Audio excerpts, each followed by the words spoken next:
தமிழர்களைப் போல நானும் வீழ்வேன் என்று நினைத்தாயோ என்று முண்டாசு கவிஞர் பாரதியின் வரிகளை கூறி என் தாய்மொழியான தமிழ் மொழியை வணங்கி என் அவையோர் அனைவரையும் வணங்குகிறேன்.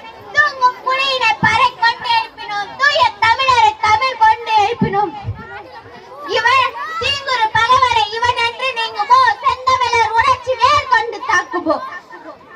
தமிழ்தான் தமிழரின் கல் தோன்றி மண் தோன்ற காலத்தே வாளோடு முன் தோன்றிய மூத்த குடி தமிழ் என்னும் புறப்பொருள் வெண்பமாயின் புகழுக்குரியது நம் தமிழ் மொழி.